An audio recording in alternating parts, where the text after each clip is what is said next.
మిత్రులందరికీ శుభోదయం. మంచి మాట దైవ బాట. ఈ దిన మంచి మాట, వ్యక్తిత్వం కోల్పోకూడదు. జీవితంలో ధనం నష్టపోతే కొంత కోల్పోయినట్టు, కానీ వ్యక్తిత్వం కోల్పోతే సర్వం పోగొట్టుకున్నట్లే. దైవబాట సామెతల గ్రంథము 22వ అధ్యాయం 1వ వచనం. గొప్ప ఐశ్వర్యము కంటే మంచి పేరును, వెండి బంగారముల కంటే దయను కోరదగినవి.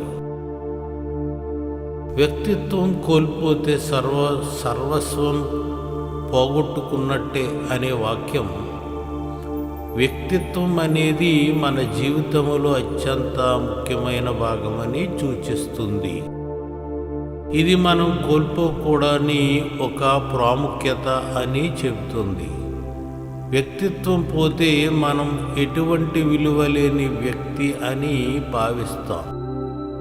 వ్యక్తిత్వం అంటే మన స్వతంత్రత, మన ఆలోచనలు, భావాలు మరియు నమ్మకాలు మన సొంతం, మన ప్రత్యేకత.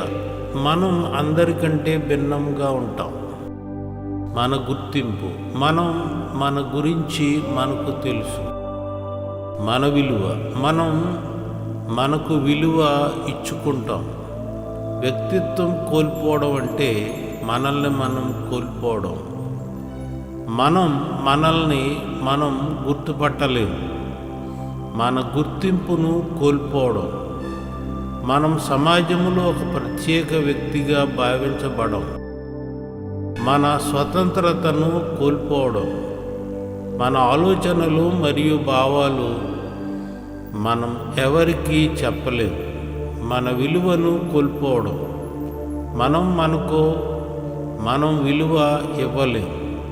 వ్యక్తిత్వం కోల్పోతే సర్వము పోగొట్టుకున్నట్లే అనే వాక్యం వ్యక్తిత్వం అనేది మనం కోల్పోకూడని ఒక ప్రాముఖ్యతని చెప్పడం ద్వారా మన జీవితంలో వ్యక్తిత్వం ఎంత ముఖ్యమో తెలుపుతుంది.